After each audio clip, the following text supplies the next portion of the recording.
हा देश आमच्या बापाचा आहे. मोदीने सांगितलं त्याचा बाप हा इस्रायल आहे, पण आम्ही सांगतो हीच आमची जन्मभूमी, हीच आमची कर्मभूमी. आम्ही प्रथम भारतीय आणि शेवटी भारतीय. तुमच्यासारख्या झोला उचलून इकडे तिकडे पडून जाणार नाहीत. आणि म्हणून ही लढाई आता याच मैदानात होईल, याच देशात होईल. एक तर मानवतावाद शिल्लक राहील किंवा मनुवाद शिल्लक राहील. जय भीम, जय भारत. आपण वाचवणार आहोत का? या देशात शेतकऱ्यांचा जीव, या देशात विद्यार्थ्यांचा जीव, या देशामध्ये गोरगरिबांचा जीव इतका शून्य झालेला आहे. जे काही वाढलं असेल तर श्रीमंताचे फक्त पैसे वाढलेत, श्रीमंताचे फक्त उद्योगधंदे वाढलेत आणि मेलाय तो फक्त गरीब मेलाय. या 36 इंचाच्या छातीला एक मुजरा करायला तो ट्रम्पने त्याचा मालक बनवलेला आहे. त्या मालकाला सांगायचंय की या देशाला तुझा जो गुलाम आहे ना, जो तो पंतप्रधान जो गुलाम आहे, त्याला आम्ही गादीवरून हाकलल्याशिवाय राहणार नाही. आणि त्याची सुरुवात आज आदरणीय बाळासाहेब आंबेडकरांनी सुरू केलेली आहे.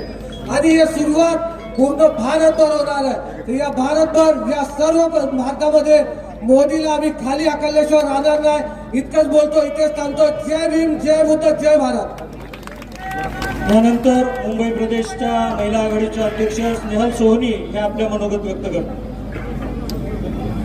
सर्वप्रथम उपस्थित असलेल्या सर्वांना माझा सविनय जय भीम, जय शिवराय, अस्सलाम वालेकुम, नमस्कार.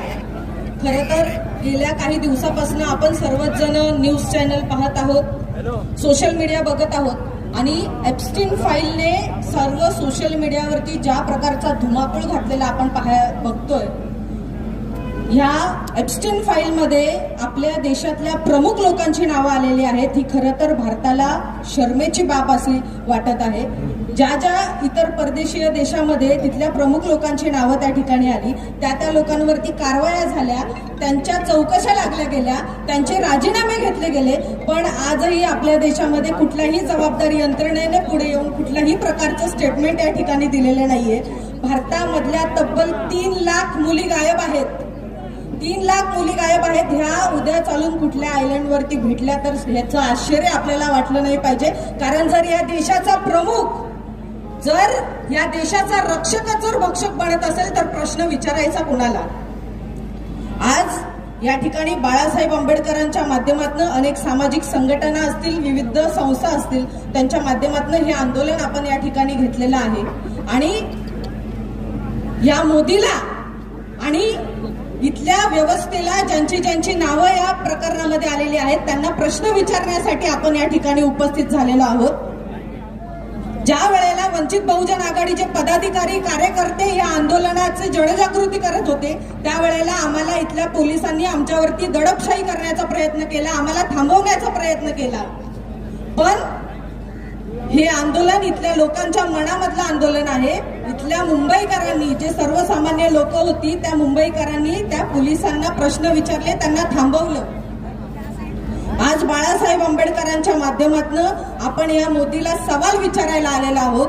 जर एखाद्या देशाचा पंतप्रधान तो आपल्या देशातल्या पंतप्रधानाला म्हणत असेल की तुझं या ठिकाणी राजकारण उद्ध्वस्त करू, आणि ते जर आपण शांतपणे ऐकून घेत असेल तर खरोखर आपल्याला आता या ठिकाणी त्याला प्रश्न विचारायची वेळ आलेली आहे की असं काय काळी कर्तृत्व तू त्या ठिकाणी केलेली आहे, अशी काय चोरी या देशाच्या पंतप्रधानांनी तिथे जाऊन केलेली आहे, आणि ती विचारायला आपण या ठिकाणी उपस्थित झालेलो आहोत. आणि मला असं वाटतं की आपण नक्कीच या देशाच्या पंतप्रधानाचा पाय उतार केल्याशिवाय हे आंदोलन मागे नाही घेणार आहोत. या आंदोलनाची ही सुरुवात आहे.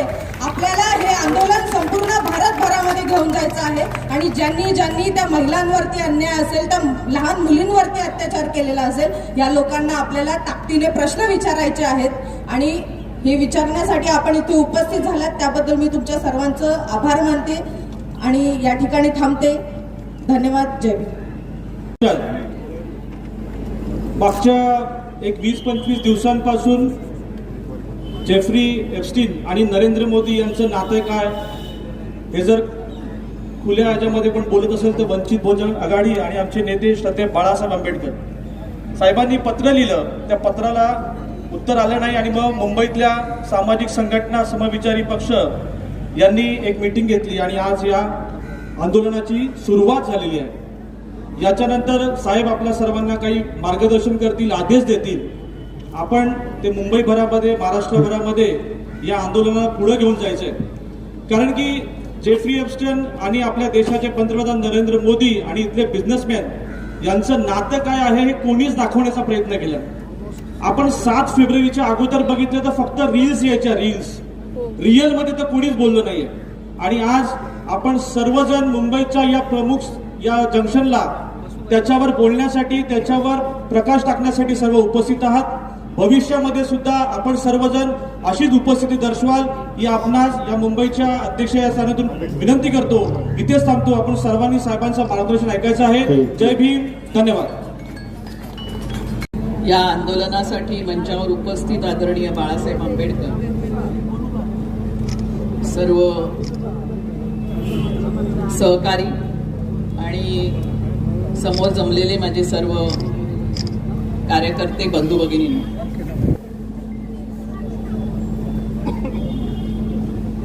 आज अतिशय गंभीर अशा एका परिस्थितीमध्ये संपूर्ण जग जवळजवळ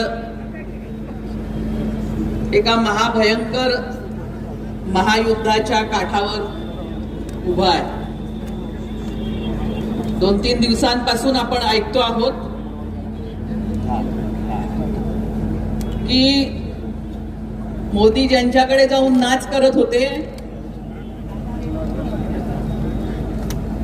त्या इस्रायलचे पंतप्रधान नेत्यानाहू यांनी इराणवर हल्ला केला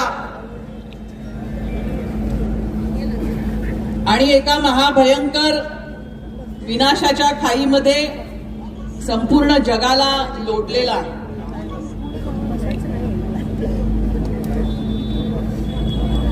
आणि आपल्याला कोणीतरी म्हटलं की मला लाज वाटते हे सांगायला मी या ठिकाणी आलेलो आहे.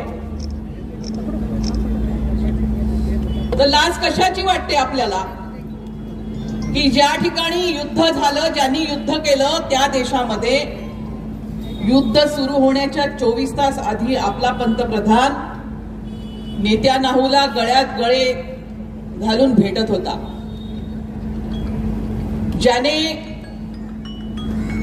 ज्याने आपल्या आजूबाजूचे जे देश आहेत त्याच्यावरती त्यांच्या जमिनी हिसकावण्याचं काम, बेकायदेशीरपणे दुसऱ्या देशाच्या हद्दीमध्ये घुसण्याचं काम वर्षानुवर्ष केलेलं आहे तो इस्रायल. पॅलेस्टाईनच्या गोरगरीब जनतेवरती ज्यांनी अत्याचार चालवलेले आहेत आणि लक्षावधी माणसं, शाळेतली मुलं देखील ज्यांनी मारलेली आहेत आणि ज्याच्यावरती आंतरराष्ट्रीय कायद्यानुसार अनेक गुन्हे आहेत, अनेक देशामध्ये जो क्रिमिनल आहे, त्या नेत्यानाहूला भेटायला मोदी गेलेले होते. कोणती तरी वकिलीचं पत्र देण्यासाठी त्या ठिकाणी गेलेले होते. ही खरं म्हटलं तर आपल्या देशासाठी, कारण की स्वातंत्र्य मिळाल्यापासून तर आजपर्यंत भारत देशाचं जे परराष्ट्र धोरण आहे ते देशामध्ये शांतता नांदावी म्हणून अलिप्ततेचं धोरण देशातल्या नेहरूंपासून तर अगदी वाजपेयींपर्यंतच्या पंतप्रधानांनी राबवलेलं आहे. परंतु जे दोघ जण आज जगामध्ये हुकुमशहा बनायला, आणि नुसतंच हुकुमशहा नाही म्हणायचं आपण त्याला, की जे भस्मासूर जगामध्ये बनायला चाललेले आहेत, त्या दोघांच्या समोर शेपटी घालून मोदी आज या ठिकाणी वावरत आहेत. इराणवरती हल्ला झाल्यानंतर जगातल्या कोणीतरी फेकून मारली बाटली मागून, जगातल्या अनेक देशांनी, अनेक देशातल्या नागरिकांनी इस्रायलच्या विरोधामध्ये आंदोलनं केलेली आहेत, स्टेटमेंट्स काढलेली आहेत. वर गेली साहेबांमुळे. इराणच्या खोमेनींचा जो खून या लोकांनी केलेला आहे त्याचा निषेध केलेला आहे. हे सर्व जे धोरण आपलं गेल्या 50 वर्षापासून या देशाचं जे धोरण होतं ते धोरण बदलवायचं काम मोदींनी केलेलं आहे. आणि मोदींना कोणी त्याच्यासाठी इथल्या जनतेने सांगितलेलं नाही की हे तुम्ही करायला पाहिजे म्हणून. जे प्रश्न आज या ठिकाणी उपस्थित झालेले आहेत त्यातला सर्वात महत्वाचा प्रश्न हा आहे की भारताचं परराष्ट्र धोरण हे अमेरिकेला विचारून ठरवलं जाईल. याची घोषणा कोणी केलेली आहे? याची घोषणा ट्रम्पने केलेली आहे की या देशाचं राष्ट्रीय सुरक्षेचं धोरण काय असणार आहे, या देशाचं परराष्ट्र धोरण काय असणार आहे आणि या देशाचं आर्थिक धोरण काय असणार आहे हे अमेरिकेला विचारून ठरवलं जाईल. अशा प्रकारचा करार त्या ठिकाणी ट्रम्पने आपल्या वतीने जाहीर केलेला आहे. आणि ही एक प्रकारे आपल्या देशाला गुलाम बनवलं जात आहे. आणि या परिस्थितीमध्ये आपण बघत आहोत की एकही आपल्या देशामधलं ज्यांना आपण निवडून दिलेलं आहे, ज्यांना आपलं लोकप्रतिनिधी म्हणून पाठवलेलं आहे, ती संसद असेल, वेगवेगळ्या विधानसभा असतील, कुठूनही या लोकांना जाब विचारला जात नाही आहे. आणि म्हणून आपल्या देशाचं स्वातंत्र्य, आपल्या देशाचं सार्वभौमत्व, आपल्या देशाची स्वायत्तता धोक्यात आलेली आहे. आणि ही जी गुलामीकडे वाटचाल या देशाची चालू आहे त्याच्या जाब विचारायला आपण या ठिकाणी जमलेलो आहोत. या सगळ्या खासदारांच्या, आमदारांच्या तुलनेमध्ये आपण खरं म्हटलं तर छोटे आहोत, परंतु या देशाच्या भवितव्याच्या दृष्टीने आम्हाला ज्याची काळजी वाटते आहे, आम्हाला आमच्या देश गुलाम करायचा नाही आहे, त्या देशाच्या स्वातंत्र्यासाठी आणि स्वायत्ततेसाठी आपण या ठिकाणी आज इस्रायलने जे युद्ध त्या ठिकाणी सुरू केलेलं आहे, मोदी कोणतंही स्टेटमेंट करत नाही आहेत आणि या देशाचा एकही विरोधी पक्ष आज मोदींशी बोलत नाहीये, मोदींना सांगत नाहीये की तुम्ही पार्लमेंटमध्ये येऊन स्टेटमेंट करा. कोणीही या ठिकाणी नाही आहे. सर्वात महत्वाची गोष्ट अशी आहे की हे सर्व जे आपलं चाललेलं आहे कशासाठी? मोदीने आज काहीतरी गुन्हा केलेला आहे. एप्स्टीन फाईल बद्दल सगळे बोलले, मी फार बोलणार नाही. मोदी जो गुन्हा गुजरात मध्ये करत आलेले आहेत, मोदींनी जो वंशसंहार गुजरात मध्ये केला, त्याच्यानंतर खरं तर त्यांना जगामध्ये अनेक देशांमध्ये बंदी होती, तशी अमेरिकेमध्ये देखील बंदी होती. आणि म्हणून पंतप्रधान पदावर आल्यानंतर मोदींचा हा प्रयत्न होता. ज्यांची नावं आपण आज इथे घेतो आहोत ते हरदीप सिंग पुरी आणि अनिल अंबानी, मोदींची वकिली करायला जे गेले एप्स्टीनकडे, त्याचं कारण हे होतं की मोदींना काही करून अमेरिकेमध्ये जायचं होतं आणि अमेरिकेमध्ये बंदी घातलेली होती मोदींना. त्यांनी गुजरातमध्ये जे दंगे केले त्यामुळे त्यांना बंदी घातलेली होती. आणि म्हणून तुम्ही लक्षात घ्या की या देशाला परराष्ट्र खातं आहे, या देशाला परराष्ट्र मंत्री आहे आणि या देशाच्या एम्बसी सर्व देशामध्ये आहे. त्यामुळे कुठल्याही देशामध्ये, कुठल्याही देशाच्या प्रमुखाशी जर का मोदींना बोलायचं असेल, भेटायचं असेल, तर आपल्या देशाची एक कायदेशीर अधिकृत यंत्रणा आहे. परंतु या यंत्रणेला बाजूला ठेवून हरदीप पुरी आणि अनिल अंबानी एप्स्टीनला जाऊन भेटत होते. याचं कारण असं की मोदींना व्हाईट हाऊस मध्ये जायचं होतं. परंतु तुम्हीच मला सांगा की एवढा मोठा देश, प्रचंड लोकसंख्येचा आणि जगातली एक सर्वात मोठी लोकशाही असलेला हा देश, ज्याच्याकडे स्वतंत्र परराष्ट्र खातं आहे, त्या परराष्ट्र खात्याला अंधारात ठेवून ही माणसं एप्स्टीनला भेटत होती. कारण काय, तर त्यांना मोदीला त्या ठिकाणी न्यायचं होतं. हे राजकारण आपण नीट समजून घ्या. आणि आज देखील जेव्हा त्या इराणला त्या ठिकाणी कोंडीत पकडण्याचं काम होत आहे आणि मी म्हटलं की जगावरती एक युद्ध लादण्याचं काम होत आहे, तेव्हा आणखीन एक महत्वाची गोष्ट घ्या की या देशाच्या शेतकऱ्याला जसं वेठीस धरलेलं आहे, या देशाच्या आपल्यासारख्या माणसाला जसं वेठीस धरलेलं आहे, तसं संपूर्ण जगामध्ये आणि विशेषतः त्या अरब देशांमध्ये जे कामासाठी गेलेले आपले मजूर आहेत, कामासाठी गेलेली जी आपली माणसं आहेत, लाखो माणसं आहेत, त्यांचं जीवन आज धोक्यात आहे. आणि जगाला अशा प्रकारे जगावर युद्ध लादण्याचा अधिकार ट्रम्पला नाही आहे आणि नेत्यानाहूला नाही आहे, हे ठणकावून सांगायचं काम खरं म्हटलं तर मोदींनी, भारत सरकारने आणि भारताच्या परराष्ट्र खात्याने करण्याची आवश्यकता आहे. आणि ते हे करत नाही आहे, त्याचं कारण हे गुलाम झालेले आहेत. आणि लक्षात घ्या की आपल्याला समजत नाही, कारण हा खूप वरचा शिखर नीतीचा संपूर्ण विषय आहे. परंतु ब्रिटिशांनी या देशामध्ये येऊन आपल्याला परतंत्र केलं. हे लोक देशाबाहेर राहून या देशाला परतंत्र करण्याचं काम करत आहेत. ही सर्वात मोठी आणीबाणीची परिस्थिती आहे. आणि याच्या विरुद्ध आपल्या जर का लोकसभा आणि विधानसभा बोलत नसतील तर भारतातल्या जनतेला रस्त्यावर येऊन एक दुसरं स्वातंत्र्य युद्ध या ठिकाणी खेळावं लागणार आहे. आणि त्यासाठी आपण आज या ठिकाणी जमलेलो आहोत. तुम्हाला सर्वांचं मी अभिनंदन करते की तुम्ही मोठ्या संख्येने या ठिकाणी आलेला आहात.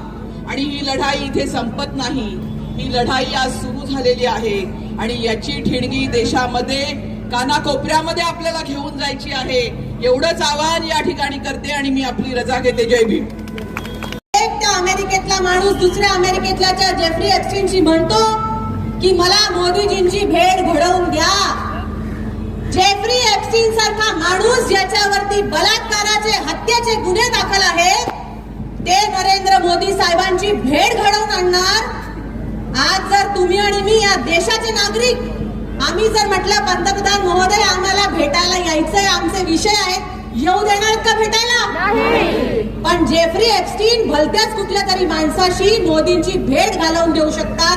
हा पहिला मुद्दा. दुसरा मुद्दा म्हणजे त्यांचे आवडता उद्योगपती अंबानी, मुकेश अंबानींना राहू देव, ते अनिल अंबानींचा आधी बघा. त्यांचं नाव येतं एप्स्टीन फाईल मध्ये आणि एक ईमेल असा उल्लेख करतं की मला अमुक अमुक पद्धतीची महिला उपलब्ध करून द्या. काय अर्थ लावायचा याचा? राग येत नाही का आम्हाला या गोष्टीचा? नसेल खोटं, खरं खोटं काय आहे ते पुराव्यानिशी तुम्ही मीडिया समोर या आणि सांगा. तुमच्या फालतूच्या पित्त्यांना पाठवू नका प्रेस कॉन्फरन्स घ्यायला. हिम्मत असेल तर अनिल अंबानींनी समोर येऊन सांगावं की मी हे केलेलं नाही, माझा कहाणीचाही संबंध नाही. पण ते करत नाहीत. कारण राफेल डील, पहिली राफेल डील आठवते का आपल्याला? त्या राफेल डीलची कंपनी ही त्या अनिल अंबानींची कंपनी होती. आणि आता पुढचा जो त्यांनी केलेला कारनामा आहे तोही ऐका. तिसरा जो मुद्दा आहे तो आहे महिलांच्या शोषणाचा. काय ते व्हिडिओ, फोटो बघतोय आपण, व्हिडिओ ऐकतोय, किती गलिच्छपणा आहे सगळा. एवढ्याशा 7-7 वर्षांच्या पोरीवरती बलात्कार करतात ही लोक. त्यांना नको नको तो त्रास देतात. आणि हा एप्स्टीन इतका शहाणा, जगभराचे सगळे नेते त्यांचे व्हिडिओ काढून ठेवले की ह्यांना पुढे कसं ब्लॅकमेल करता येईल. आणि अशा फाईल मध्ये आपल्या देशाच्या पंतप्रधानांचं नाव येणं हे अतिशय घाणेरडे काम आहे. आपण हे खपवून घेणार नाही. आमच्या देशातल्या मागच्या 14-15 वर्षामध्ये किती महिला गायब झाल्या बरं? दरवेळेस तुम्ही म्हणता काही भाषणामध्ये आकडे सांगतात. हो सांगणार मी, कारण नुसतं बोलून समजत नाही आपल्याला. अहो 30 लाखाच्या वर महिला मागच्या 15 वर्षामध्ये गायब झालेल्या आहेत. कुठे गेल्या ते आमच्या माता भगिनी? असा एप्स्टीन सारखा काही कार्यक्रम आपल्या पण देशात सुरू आहे का हे आपण विचारायला नको. आणि विचारल्यावर उत्तर देणारे हे नरेंद्र मोदी नाही, हे मौनेंद्र मोदी झालेले आहेत. कुठल्यावर प्रश्नावर ते उत्तरच देत नाहीत. अशी एक परिस्थिती आज आपल्या देशामध्ये निर्माण झाली आहे. आणि चौथा आणि महत्वाचा मुद्दा जो तुम्ही सगळ्यांनी समजून घेतला पाहिजे, आपण भारतीय संविधानाला मानणारी लोक आहोत. भारतीय आहोत. भारतीय संविधानाला आपण म्हणतो आम्ही भारताचे लोक, भारताचे एक सार्वभौम सर्व धर्मनिरपेक्ष गणराज्य घडवण्याचा प्रयत्न करू. सर्वात पहिला शब्द आहे सार्वभौम. सार्वभौम म्हणजे भारतामध्ये काय निर्णय घ्यायचे, आमची परराष्ट्र नीती काय असणार हे आम्ही ठरवणार, कुठल्याही तात्या ट्रम्प ठरवणार नाही. पण हे सुद्धा मोदींनी विकलं आणि आता अमेरिकेला जसं पाहिजे तसं भारत करणार हे त्या अमेरिकेच्या ट्रीटीमध्ये लिहून दिलंय. आज जरी परिस्थिती असेल तर खरंच आपण सार्वभौम देश आहोत का, हा प्रश्न खरे तर प्रत्येक माणसाने इथे विचारला पाहिजे. आणि म्हणून आमचा आग्रह आहे की ही सगळी इन्क्वायरी झाली पाहिजे आणि ती होईपर्यंत नरेंद्र मोदींनी काय केलं पाहिजे, नरेंद्र मोदीजींनी राजीनामा दिलाच पाहिजे असं आमच्या सगळ्यांची मागणी आहे. आणि हीच मागणी घेऊन यानंतरचं हे पुढचं आंदोलन आपण सगळे करणार आहोत. आज एका छोट्याशा हाकेवरती आपण सगळे इथे जमा झाले आहात. साहेब, महाराष्ट्राच्या कानाकोपऱ्यामधून सगळे कार्यकर्ते इथे उपस्थित झाले आहेत. मला नेहमी हे विश्वास वाटतो की ह्या RSS आणि अशा ताकदींना जर कोणी लढत असेल, कोणी त्याला टक्कर देऊ शकत असेल तर ते फक्त आंबेडकरवादी कार्यकर्ते असतील. आणि जेव्हा मी आंबेडकरवादी म्हणते, मी कुठल्या एका समूहाबद्दल म्हणत नाही, मी कुठल्या एका धर्मा किंवा जातीबद्दल म्हणत नाही, पण बाबासाहेबांचा विचार मांडणारा, संविधानाचा विचार मांडणारा प्रत्येक जातीतला धर्मातला माणूस हा आंबेडकरवादीच आहे. आणि हाच आंबेडकरवादी समूह या मोदीजींना खाली उतरवल्याशिवाय आता राहणार नाही. त्यांनी तोंड उघडायची गरज आहे. शेवटचं सांगते, मोदीजींनी पहिल्या भाषणात सांगितलं होतं, तुम्हाला आठवतं का बघा, काय म्हटले होते, मैं तो फकीर आदमी हूँ, मैं झोला लेके आया हूँ और झोला लेके जाऊंगा. अरे बाबा, झोला लेके नाही, तू झोल करून जाणार आहेस आणि झोलत माणूस तू आहेस. जुमले तर संपले. आता मोठे मोठे जे झोल केलेत ना तुम्ही, हे देशापुढे येत आहे आणि ते यायचे नाहीत. आज सकाळपासून सोशल मीडियावर जोरदार चर्चा आहे की एप्स्टीन फाईलला दाबण्यासाठी हा नवीन युद्धाचा प्रयोग करत आहे. हे जे काय अमेरिके, इराण आणि इस्रायलचं युद्ध चालू आहे, हे कुठेतरी एप्स्टीनला दाबण्याचा प्रयत्न आहे, असं एक षडयंत्र रचलं जाते असं मी नाही, सोशल मीडियावरती चर्चा आहे. त्यामुळे या सगळ्या लोकांनी हे समजून घ्यायची गरज आहे. आणि त्यांच्यापेक्षा जास्त समजून घ्यायची गरज आहे हे त्यांचे जे सगळे बगलबच्चे आहेत ना, जे फेसबुक आणि इंटरनेटवर नको त्या गोष्टी बोलतात, नको त्या शिव्या देतात आणि फालतूची गोष्टी करतात. अरे तुमच्या घरी पण आया बहिणी आहेत की नाही, तुम्ही पण या भारत देशाच्या आहात की नाही. तुमच्या नेत्यांना जाऊन जरा प्रश्न विचारा की साहेब नक्की चाललंय काय. आम्ही नाही विचारत, चला भाजपवाले तुम्ही तरी जाऊन विचारा. पण तेही विचारायला कोणी मुले धजावत नाही. ही शोकांतिका आहे. असो, आपण काय लढायचं थांबत नाही भाऊ. तेव्हाही आंबेडकर होते आणि आताही आंबेडकर आहे, ते लक्षात ठेवा. बाबासाहेब लढले नसते तर उत्कर्ष आज कुठल्या तरी महारवाड्यामध्ये भीक मागत बसली असती. बाबासाहेब होते म्हणून तो लढा लढला आणि आज बाळासाहेबांच्या नेतृत्वाखाली आपण हा लढा लढत आहोत. अरे ये तो झाकी है. धन्यवाद. जय भीम, जय शिवराय, जय संविधान.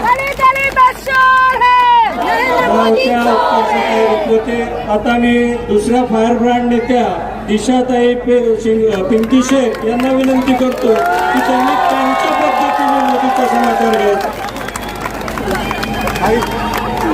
मंचावर उपस्थित मान्यवर आणि समोर जमलेल्या माझ्या सगळ्या मित्रमैत्रिणींना क्रांतिकारक जय भीम. जय भीम. इथं मुजरा होणार नाही.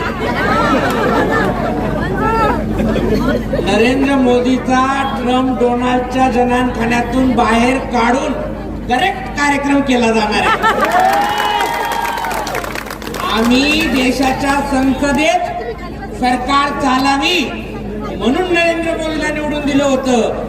नरेंद्र मोदी साहेब ट्रम्प साहेबाच्या जनानखान्यात जाऊन सरकार चालवायलेत. बरोबर.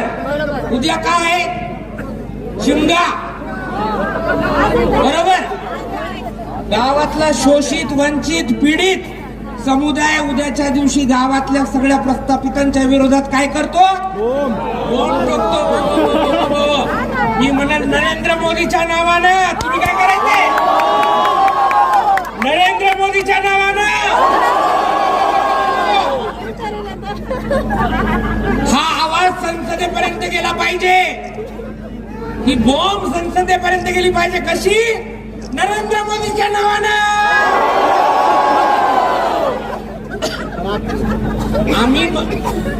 आम्ही तुम्हाला लाईनीला आणल्याशिवाय सोडणार नाहीत. 4 वर्षाच्या पोरीचा बलात्कार होतो, आम्ही पेटून उठतो आणि गर्भातलं लेकरू जरा ओव्हन मध्ये तापून खाल्ला असेल तर कसं वाटलं असेल? अहो, एखाद्या गावामध्ये कुंठणखाना असेल तर त्या गावात सोयरी देत नाही कोणी, आणि हा नॅशनल कुंठणखाना चालवणाऱ्या लेकरांचं रक्तमांस खाणाऱ्या भाडकावच्या माणसासोबत नरेंद्र मोदींनी संबंध ठेवलाच कसा? मत इस्रायलच्या पंतप्रधानाला खुश करायचं तर आपले देशदूत नव्हते का तिथं? परराष्ट्र मंत्री काय करत होते? त्यांना सल्ला विचारायचा. एखाद्या दलाल भडव्याकडे सल्ला मागायची नरेंद्र मोदीला वेळ का आली? तुम्ही विचार करणार आहात की नाही? आणि हे भाषण माझं वंचित बहुजन आघाडी किंवा समर्थन करणाऱ्या कुठल्याही कार्यकर्त्यासाठी नाहीये. हे भाषण माझं भाजपच्या लोकांसाठी आहे.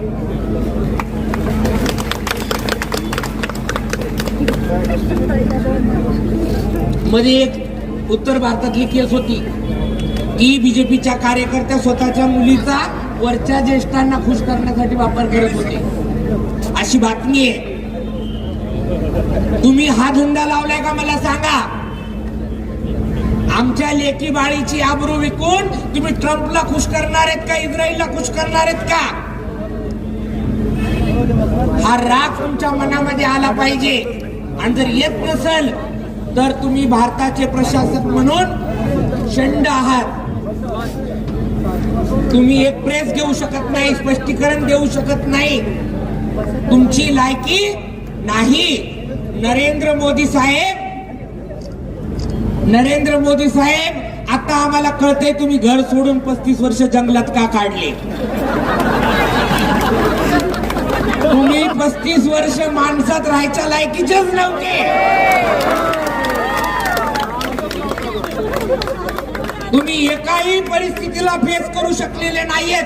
जन्मापासून आतापर्यंत तुम्ही तुमच्या आयुष्यातला एकाही संघर्षाला तोंड दिलेलं नाहीये. तुम्ही जर सच्चे असते तर एखाद्यानं प्रेस कॉन्फरन्स घेतली असती, समोर येऊन सांगितलं असतं अशानं गोष्ट अशी झालती म्हणून माझं नाव त्याच्यात आले. झालं बाबा चुकून, पण चुकून म्हणायची तुम्हाला सोय नाही. बरं, यांचे जे नाचवणारे आहेत ते त्यांच्या तोंडावर म्हणालेत याची आबरू काढू. काय ट्रम्प मोदीले माझं आवडतं आहे म्हणे, पण मी त्याचं राजकीय आयुष्य खराब करू शकतो म्हणून ते माझ्या म्हणण्याचा आदर करतात. हे कोण म्हणले? ट्रम्प म्हणले का नाही? या ट्रम्पचा ड्रमच फोडला असता मी जर मोदी असते तर. बिलकुल ऐकलं नसते. एक जिंदगी शेर के जैसे जिओ. आणि त्या वाघासारखं जगासाठी आज आम्ही इथं आहोत. श्रद्धे बाळासाहेब आंबेडकर रस्त्यावर उतरले, आम्ही वाट बघायलोत. या देशातले विरोधी पक्ष रस्त्यावर येतील, आज येतील, आता येतील, अरे आता बोलतील, आता पेटतील, आता नरेंद्र मोदीला घेराव घालतील. काही नाही, ते सभागृहात बोलतात, बाहेर आले की सोबत बसून चहा पितात आणि मग त्यांच्या दौऱ्याचे प्रमुख म्हणून फिरायला जातात. आम्ही तसं करणार नाही.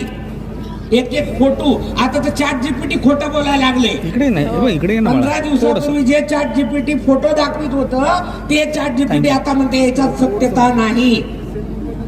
ट्रम्प साहेबांचे सगळे फोटो गायब करण्यात आले एप्सिन फाईल मधनं. मग नरेंद्र मोदीचं काय काय गायब केलं त्यांच्या चूप बसण्यातून तुम्ही सांगा. अडाणी अंबानी अजून कोण कोण आहे त्याच्यामध्ये ते सगळे बाहेर काढा. हे हमामातलं भोंगळ पण आम्ही रस्त्यावर आणल्याशिवाय राहणार नाही. जसं ताईंनी सांगितलं आपल्या पोरी गायब आहेत, आपल्या इथं बी कुठं चालू आहे की काय, त्याचे कित्येक उदाहरणे. कित्येक पोरींचे डायरेक्ट बाप मारून टाकले, बलात्काराची कंप्लेंट करायला गेलेल्याचे. हे सगळं खपवलं जाणार नाही, बिलकुल नाही. वंचित बहुजन आघाडी आहे, श्रद्धेय बाळासाहेब आंबेडकर आहेत आणि आंबेडकरी विचार जोपर्यंत आहे तोपर्यंत मोदीच्या नावानं. जय भीम. यानंतर पक्षाचे राष्ट्रीय महासचिव ऍडव्होकेट प्रियदर्शी तेलंग सर यांना विनंती करतो की त्यांनी मनोगत व्यक्त करायचं. उपस्थित सर्वांना मैत्रीपूर्ण जय भीम जय शिवराय. 30 लाख फाईल आली लोकांच्या समोर, खुली झाली आणि मोदीची हवा टाईट झाली. अजून 30 लाख फाईल बाकी आहेत. याच्यात काय सापडेल याचा काही नेम नाही, म्हणून तो प्रत्येक सगळीकडे चाललाय आणि शरणागती पत्करताय. पण ही शरणागती इथल्या शेतकऱ्यांच्या नावाने कामाची नाही, त्यांना शेतकऱ्यांना मातीत घालणारी आहे. म्हणून जे काही ट्रेड डील आपण अमेरिकेसोबत करतोय त्याच्यातला तिथला सगळा माल इथे येणार आहे. बदाम येणार आहे, आंबे येणार आहेत, कच्चा तेल येणार आहे, सगळ्याच गोष्टी येणार आहे. आणि इथला जो शेतकरी जो ऑलरेडी कर्जबाजारी झालेला आहे त्यांना आणखी मातीत घालण्याचं काम हे मोदी करताय. म्हणून दिशाताई जसं बोलल्यात, काय करायचं आपल्याला? बोंब मारायची आहे. ही तेवढ्याच पुरती मर्यादित नाही मित्रांनो. ज्या राफेल इतकं महागडा राफेल घेतलं त्याच्यात परत सौदा यांनी महागडा सौदा केलाय आणि तेच दुसऱ्या देशामध्ये सस्त्यामध्ये तो राफेलचा विमानं मिळत आहे. म्हणजे या देशातली सत्ता संपत्ती सगळ्या गोष्टीचा वापर हा मोदी फक्त इथल्या 2 लोकांसाठी करताय, ज्यांना काही घेणं देणं नाही, डिफेन्सचं काही तत्वज्ञान नाही, काही माहित नाही, त्यांच्या नावाने हा करार करतोय. आणि अशा सगळ्या परिस्थितीमध्ये जे काही इथले प्रश्न आहेत त्या प्रश्नावर मात्र चर्चा करत नाहीत. इथले जे मुद्दे आहेत त्याच्यावर मात्र हा चर्चा करत नाही. ज्या फाईलचा उल्लेख दिशाताईंनी केला त्या सगळ्या फाईल्स मध्ये यांचे मंत्रिमंडळाचे लोक, तो पुरी पेट्रोलियम मिनिस्टर त्यांच्या सांगण्यानुसार काम करतो आहे. इथला अंबानी त्यांच्या सांगण्यानुसार काम करतो आहे. प्रधानमंत्र्याचं कार्यालय त्या अंबानीच्या सांगण्यानुसार काम करते आहे. मग हे कॅबिनेट कशाला ठेवताय? आणि आता तर फडणवीस पण म्हणताय कॅबिनेटचं काही नाही, मी जे म्हणेल तेच पूर्व दिशा. विधिमंडळामध्ये फडणवीस पण तशीच भाषा बोलतोय. जे या देशातली लोकशाही, या देशातलं विधिमंडळ, या देशातल्या संसदेमध्ये चर्चा करायची नाही आणि बाहेर जाऊन लोटांगण घालायची, हे काम मोदींनी केलं आहे. हे आम्ही खपवून घेणार नाही. म्हणून आम्ही मोदीचा धिक्कार इथे करणार, मोदीचा धिक्कार आम्ही जाहीरपणे करणार. बाळासाहेबांच्या नेतृत्वामध्ये या मोदीचा धिक्कार आम्ही करत राहणार. जोपर्यंत ही लोकशाही या विधिमंडळामध्ये संसदेमध्ये चर्चा होत नाही तोपर्यंत आम्ही हा निषेध नोंदवत राहणार. आणि मोदीच्या नावाने धन्यवाद. जय भीम. आवाज नाही आला. जय भीम. मित्रांनो, आज मी इथं एकच भावना व्यक्त करायला उभा आहे. आपण पुढे चाललोय ना, मागच्या लोकांना त्रास. ती भावना म्हणजे माझ्यासारख्या शिकलेल्या सुशिक्षित माणसाला आज स्टेजवर उभं राहून सांगावं लागतंय की मला लाज वाटत आहे, मला शरम वाटते, मला लाज वाटते. कशाची? तर आज माझ्या देशाचं आणि माझ्या देशाच्या सर्वोच्च नेत्याचं नाव अशा प्रकरणामध्ये घेतलं जात आहे की ते ऐकून माझ्यासारख्या शिकलेल्या माणसाला मान खाली घालावीशी वाटते, मला लाज वाटते. माझ्या देशाचा पंतप्रधान कुठल्या लहान मुलीवर बलात्कार करणाऱ्या गँगशी संबंध आहे असं जगभरामध्ये त्याचा बोबाटा होतोय. माझ्या देशाची बदनामी होते, म्हणून मला लाज वाटते. हे तुम्हाला सांगण्यासाठी मी आज उभा आहे. एप्स्टीन नावाचा माणूस ज्याने अमेरिकेमध्ये लहान लहान मुलींना पैशाचं आमिष देऊन धंद्याला लावलं, सेक्स ट्रॅफिकिंग केलं, म्हणजे त्यांना पैसे देऊन त्यांना वाईट मार्गाला लावलं. आणि त्याचा लाभ घेणारे कोण? वेगवेगळ्या देशाचे नेते, पुढारी, राजकारणी, व्यावसायिक, या सर्वांना हा एप्स्टीन मुली पुरवायचा, लहान वयाच्या मुली पुरवायचा.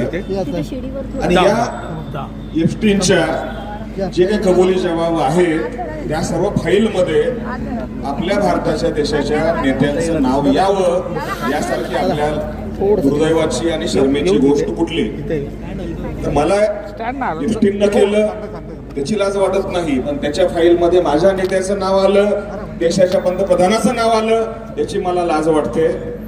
त्याही पेक्षा मला जास्त लाज वाटते की माझ्या देशाचा नेता या अशा कुठल्या चुकीच्या गोष्टीमध्ये अडकला आणि त्याची भरपाई करायची म्हणून करतोय काय, अख्ख्या देशाला घाण ठेवतोय. या ज्या काही काळ्या गोष्टी केल्या, ज्या काही काळा केल्या असतील, त्याच्या दबावापोटी अमेरिकेचे अध्यक्ष ट्रम्प आपल्या देशाच्या पंतप्रधानाला नाचवतायत आणि जे हवं ते करून घेत आहेत. आणि काय करून घेत आहेत? अमेरिकेच्या फायद्याची डील, ज्यामध्ये काय की आपल्या देशातल्या शेतकऱ्यांच्या मालाला भाव मिळणार नाही. आपला माल जर अमेरिकेत गेला तर त्याच्यावर म्हणजे कर लागणार, आणि अमेरिकेतला माल जर भारतामध्ये आला त्याच्यावर शून्य कर लागणार. म्हणजे अमेरिकेतला शेतकरी जगणार आणि भारतातला शेतकरी मरणार. अमेरिकेतला मच्छीमार जगणार आणि भारतामधला मच्छीमार, इथून मच्छी जर अमेरिकेला पाठवली तर त्याच्यावर कर लागणार. म्हणजे त्या जेफ्री इप्स्टीननं लहान लहान मुलींचा सौदा केला, काय शेकडो हजारो काय मुली असतील त्या, पण माझ्या पंतप्रधानांना माझ्या देशातल्या करोडो शेतकऱ्यांचा सौदा केलेला आहे. मला त्याची सर्वात जास्त लाज वाटते. आपल्या वैयक्तिक गुन्हा झाकण्यासाठी, आपली वैयक्तिक चूक लपवण्यासाठी देशातल्या करोडो शेतकऱ्यांचं भवितव्य, त्या शेतकऱ्याच्या घराचं जे दानापाणी आहे, लेकरांचं भवितव्य, शिक्षण आहे, ते पणाला लावलेलं आहे आपल्या देशाच्या पंतप्रधानानं. त्याबद्दल मला एक नागरिक म्हणून लाज वाटते. त्यामुळं मला सर्वांना आवाहन आहे की आपण सर्वजण समोर येऊयात आणि सांगूयात की पंतप्रधान, तुम्ही आमच्या देशाचे सर्वोच्च नेते आहात आणि तुम्ही त्या पदावर राहून जे करताय, आपल्या देशाच्या शेतकऱ्यांच्या बरोबर जे करताय, त्याबद्दल आम्हाला प्रचंड लाज वाटते. आपल्या देशाचे 2 पिलर होते, खांब होते, जय जवान आणि जय किसान.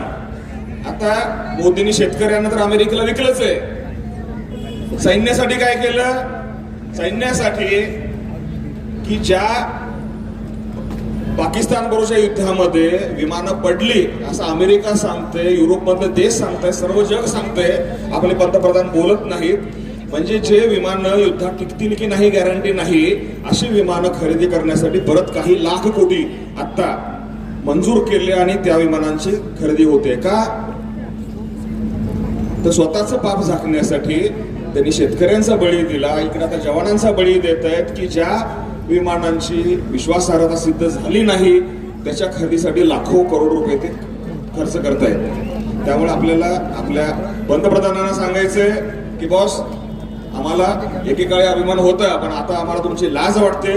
तुम्ही शेतकऱ्यांच्या बरोबर जे केलं आणि या सैन्य दलाच्या बरोबर जे केलेलं आहे. आणि खरंच जर तुम्हाला म्हणजे थोडी जरी मनातून शरम असेल, तुम्ही ज्या रामाचं नाव घेता त्या रामाचा आदर्श बाळा.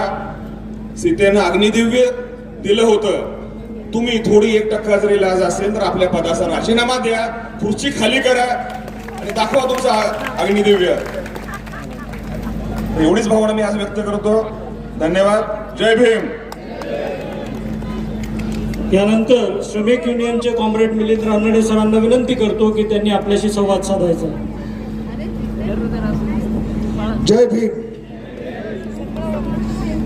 आपण सर्वात प्रथम मी भारतीय कम्युनिस्ट पक्षाच्या वतीने वंचित बहुजन आघाडी आणि बाळासाहेब आपले सर्वांचे आभार मानू इच्छितो की एका अतिशय योग्य मुद्द्यावरती तुम्ही आज एवढ्या प्रचंड संख्येने लोकांना उतरवले. मोदी हटाओ देश बचाओ हे आज आवश्यक आहे. मोदींनी देशाचा पूर्ण बर्बाद करण्याचा प्रोग्राम घेतलेला आहे. याचं कारणच असं आहे की देशाच्या स्वातंत्र्य युद्धामध्ये जे कधीही नव्हते RSS चे लोक, ते RSS ही त्यांची मूळ संघटना. त्या RSS मधले आता तुम्ही सगळे गुगलवरती आहात. सुजाता दादांनी पण सांगितलं की गुगल करा, तर गुगलमध्ये कितीही वेळा उलट सुलट टाईप करा आणि देशाच्या स्वातंत्र्यासाठी 15 दिवस जेलमध्ये गेलेल्या RSS वाल्यांची 10 नावं शोधा, एकही सापडणार नाही. कारण जेव्हा आपला देश ब्रिटिशांच्या विरुद्ध लढत होता तेव्हा हे ब्रिटिशांच्या बरोबर होते. जेव्हा सुभाषचंद्र बोस ब्रिटिशांच्या विरुद्ध आर्मी स्थापन करत होते तेव्हा हे लोक ब्रिटिश आर्मीत जा सांगत होते. तेव्हापासूनच डॉक्टर बाबासाहेब आंबेडकरांनी जी आंदोलनं केली त्या महाडच्या सत्याग्रहात नव्हते. बाबासाहेबांनी जे संविधान दिलं ते संविधान यांना कधीही मान्य नव्हतं. तिरंगा झेंडा घ्यायला कधीही मान्य नव्हता. असे लोक आज राज्यावरती आलेले आहेत आणि ते प्रत्येक ठिकाणी विकासाची जी काय आपण आजपर्यंत केलेलं आहे ती उलटी पावलं फिरवतायत. आता आपल्याकडे समोर एक उदाहरण आहे. आपल्या देशामध्ये पाकिस्तानी टेररिस्ट आले, 200 किलोमीटर आत आले. बॉर्डर सांभाळणं हे देशाची जबाबदारी आहे. ते आले कसे? कोणी प्रश्न विचारायचा नाही. जो कोणी प्रश्न विचारेल तो देशद्रोही. 2019 मध्ये असेच आले कसे? RDX ने भरलेली कार इतका पोलीस बंदोबस्त असताना तिथे पोहोचली कशी? प्रश्न विचारायचा नाही. या पद्धतीने मीडियाला हाताशी धरून आणि या भांडवलदारांच्या पैशाच्या जोरावरती महाराष्ट्रामधले पक्ष फोडले, कर्नाटकातलं सरकार खाली पाडलं, मध्य प्रदेशातलं सरकार पाडलं आणि दुर्दैवाची बाब अशी आहे की महाराष्ट्रामधली शिवसेना नक्की कोणाची, एनसीपी कोणाची याची 3-3, 4-4 वर्ष झाली. 3-3 इलेक्शन झाल्या तरी सुप्रीम कोर्टामधनं निकाल लागत नाही. या पद्धतीने त्यांनी इथे आतंक माजवलाय. पण ते जे हुशारक्या मारतात 56 इंची छाती, ती तुम्हाला आठवत असेल तर बघा. ट्रक ड्रायव्हरांनी फक्त 24 तास सुद्धा संप केला नाही. रस्त्यावरती ट्रक उभे केले. 56 इंची छाती पुरती आरपार पंक्चर झाली. 5.5 इंचापेक्षा कमी झाली. आज ऑपरेशन सिंदूर केलं.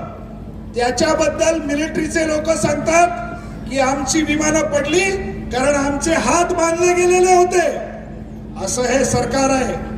आज आपण बघतो की ट्रम्प 50 ते 60 वेळा बोललेला आहे की हे युद्ध मी थांबवलं.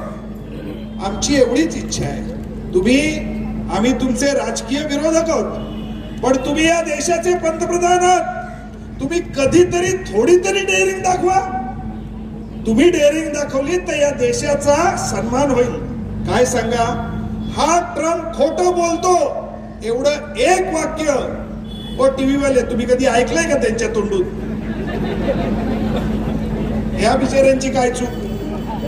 हे त्यांच्या ज्या कंपनीमध्ये आहेत त्या कंपनीवाले आपलं हे काय दाखवतील असं नाही. ते आज आलेत, तुमचं अभिनंदन. पण ते प्रत्यक्षात दिसलं तर सलाम वालेकुम. आता या प्रकारे मोदी त्यांच्या समोर लोटांगण घालतात का? कारण यांची दुखती नस त्यांच्या ताब्यात आलेली आहे. आज अडाणी, आम्ही एक प्रश्न विचारतो जरा. 2014च्या आधी, मोदी पंतप्रधान व्हायच्या आधी इथे जमलेल्या एवढ्या हजारो लोकांपैकी अडाणीचं नाव कोणी कोणी ऐकलं होतं? जरा हात वर करा. मग हा अडाणी एवढा श्रीमंत झाला कसा? बेसिक प्रश्न. आता या स्टेजवर आहोत, हे एवढं सगळं आजूबाजूला बघा, इथपासून तुमच्या घरी जाताना बघा, या स्टेजवर बघा. हा माईक अडाणीने नाही बनवलाय, मोबाईल नाही, ही खुर्ची नाही. मग हा श्रीमंत झाला कसा? घरी जाताना, रस्त्यात बघा, ट्रेन मध्ये बघा, बस मध्ये बघा, घरी गेल्यानंतर बघा, तुमच्या घरातली कोणती वस्तू आहे जी अडाणीने बनवली आहे? माझ्या तर घरात एकही नाही, दिसत पण नाही. मग हा श्रीमंत झाला कसा? जगात 3 नंबरचा झाला कसा? तर अडाणी हे या सरकारचं भ्रष्टाचाराचं रूप आहे आणि या सरकारने देश विकून केलेल्यातनं हा श्रीमंत झालाय. त्या अडाणीची केस तिकडे फसलेली आहे.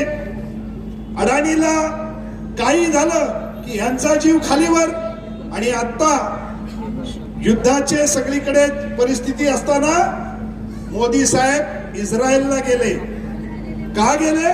ते एप्स्टीन फाईल मध्ये आहे की गेल्या वेळेला एप्स्टीननेच त्यांना सुचवलं होतं की तुम्ही इस्रायलला जा.